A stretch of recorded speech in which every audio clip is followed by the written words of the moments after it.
Salut à tous, j'espère que vous allez bien. Suite à la grande journée hier de manifestation du 1er juin et suite à diverses discussions que j'ai eues avec des passants qui m'ont demandé comment est-ce qu'ils pouvaient savoir les actions qu'on menait et ce qui se passait en dehors des médias grand chemin, du coup je me suis dit je vais faire une vidéo pour vous donner quelques informations qui sont peut-être intéressantes pour vous.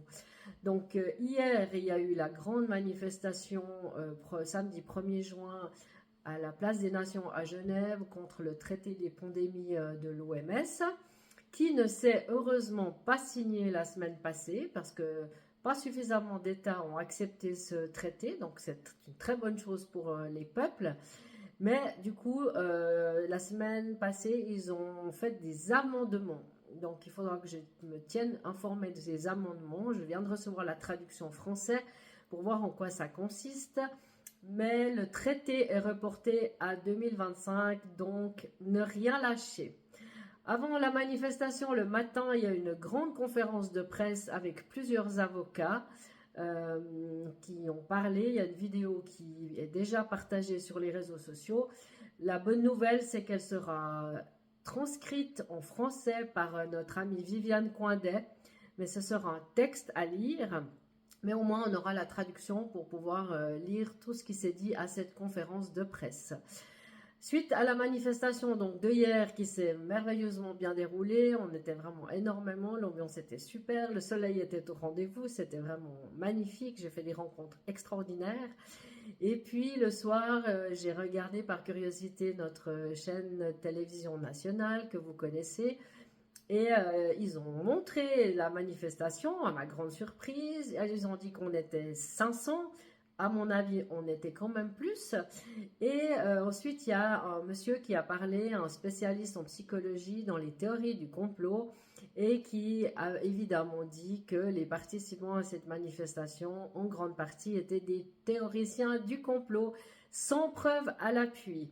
Alors, je trouve très dommage que déjà la RTS n'ait pas participé à la conférence de presse du matin, parce que ça aurait été très très intéressant de diffuser à son public ce qui s'est passé à cette conférence de presse. Ça aurait été aussi très intéressant qu'ils interviewent Maître Philippe Crouzet, qui a organisé cet événement sur le territoire suisse, à Genève. Donc ça aurait été vraiment très très important à mon avis, parce qu'en plus Philippe Crouzet est le seul avocat suisse qui a déposé une plainte contre Swissmedic, et il vient de sortir la plainte 2.0, donc sa première plainte mise à jour avec des éléments supplémentaires, des témoignages supplémentaires, donc affaire à suivre. Et puis, en plus, par rapport aux votations donc, du samedi 9 juin 2024, donc la semaine prochaine, sachez que le sujet pour l'intégrité physique et psychique, il n'y a pas eu d'émission infrarouge sur la RTS, alors qu'il y a eu infrarouge pour les autres objets. Donc là, apparemment, le comité d'initiative est en train de faire un courrier à la RTS pour demander une émission infrarouge comme il se doit par rapport à ce sujet-là, parce que la RTS explicite qu'ils ne sont pas forcés de parler de tous les objets de votation. Alors, effectivement, ils ne sont pas obligés, mais quand on parle de tous les sujets, sauf un, c'est un petit peu discriminatoire. Donc, affaire à suivre. J'espère vous tenir au courant.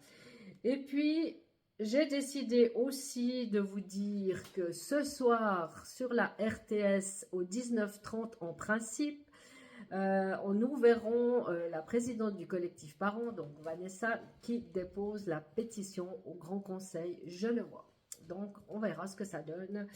Et je vais vous mettre aussi en lien ci-dessous les liens des médias alternatifs, parce que justement, les personnes que j'ai rencontrées hier me disaient « Mais comment est-ce qu'on fait pour savoir ce qui se passe en dehors des grands médias ?»